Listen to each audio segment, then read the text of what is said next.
Aston Martin doesn't have much of a history in Formula 1. But no big history doesn't mean no big problems. Imagine you have a few $1 billion in your pocket. Your son loves fast cars.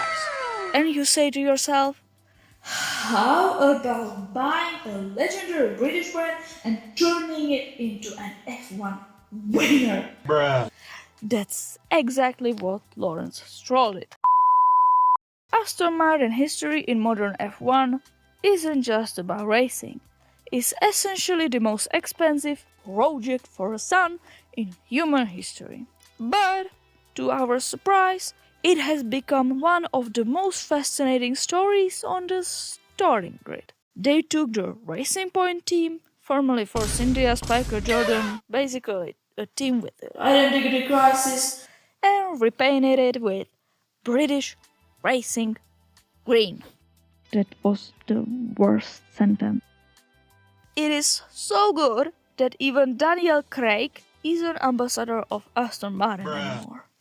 So, in 2021, when Racing Point changed its name to Aston Martin with Sebastian Vettel and Sir Lancelot Strulovic, it was all good and full of rainbows. You know, you have one of the best drivers on the grid, so it's good start, except not at all. Bro, legit, I understand that the headquarters of Aston Martin weren't in the best conditions, but that couldn't be that bad, you know? Sebastian Vettel is a 4-time world champion and he got a podium in Baku. And he was racing in Aston Martin for 2 seasons. Und das waren wahrscheinlich die schlimmsten Jahre seiner Karriere. It was the worst German of my life. I apologize to all Germans, but I thought it was cool, I'm sorry. The car wasn't competitive in 2022 and basically it was a fucking shitbox. The car was so cooked that even Vettel has to retire. But we have to take it chronologically. 2022. New rules, new cars, and a huge mess. Aston Martin built a car that was so slow that if the rules were like those in biathlon where you ski and shoot American School Simulator, where anyone a lap behind is eliminated from the race, the car probably wouldn't finish a single race. And in Barcelona, they unveiled an upgraded package that looked exactly like Red Bull's. Christian Horner nearly had a... And the FIA had to search the engineers' hard drives on their PCs. The result? In Aston Martin they said, we have 2 white balls called eyes and when you use them, you will see.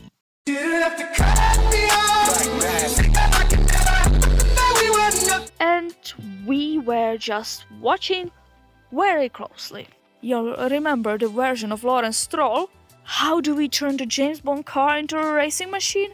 No, he didn't have this vision. Sorry. Basically, Aston Martin really suits the song from Skyfall movie. This is the end. In 2023. Oh my god. That was fucking utopia. When Vettel left, everyone expected Aston to sign some young driver. Instead, Lawrence called on the biggest predator in the paddock. No, Fernando Alonso signed a contract. And magic things started to happen. In the very first race of the season, Alonso was on the podium. Aston Martin was suddenly the second fastest team and the fans were literally coming. Alonso racked up 8 podium finishes over the season and he was really happy about it and he began his Sigma called TikTok Mogger Skibidi era. Legit, I'm pushing 45 and he's more funny than most of my classmates. And when I think about it, it's more like an insult because the bar in my class is very low and I mean very low. Lance Stroll broke both wrists on the bike before the season, which is thing we have with Lance Stroll in common. Not money, but skill on bicycles. But even after that, he raced through the pain and finally earning at least a little respect from fans. Lance, I still love you. Everything was full of rainbows and sunshine and shit, but because we're in Aston Martin, this is the end. 2024. Motto of the year, kids. Don't hang your head from sadness. Hang your neck. The excitement has died. The other teams have shaken off their hangovers and Aston Martin has found itself back where it has historically been. Right in the middle of the pack. Alonso started getting a little sarcastic over the radio again, which is always a sign that the car is a piece of junk. We are racing, not testing. If you speak to me every lap, I will disconnect the radio. Yeah, it's gonna be a torture. Luckiest driver in the world. Nothing we can do against no strategy.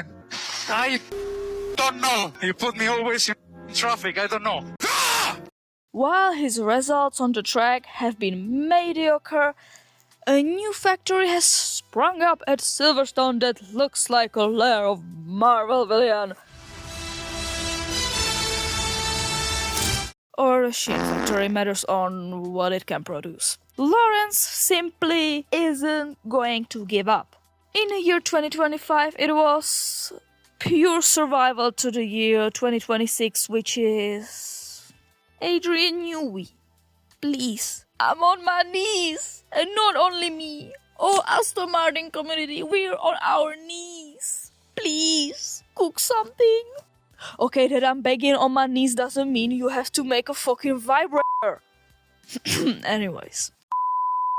My temptation to uninstall myself grows bigger than Venezuelan inflation. The anger of fans over Honda grows bigger than temperature in Hiroshima in 1945. The future of the Aston Martin is deep in yes. And besides, we didn't talk about possible retirement of Fernando Alonso because this Aston Martin shitbox never misses and can take everything and everyone down with precision, just like true James Bond. This is the end. The problem of Aston Martin is that they somehow can keep up with the rest of the grid, and in Formula 1, Aston Martin is like that ambitious classmate in your class who may have reached that, but also an incredible work ethic and the best teachers in the world. And I won't say shit like, Lance is keeping the seat when there can be some better rookie. It's just a daddy's cash. Okay, even if it is a daddy's cash, that's how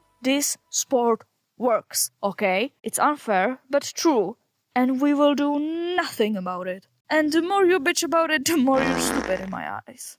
Lance doesn't bother me at all because, well, I don't hate any driver.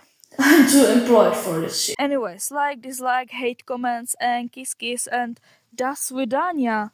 Mwah. This is the end.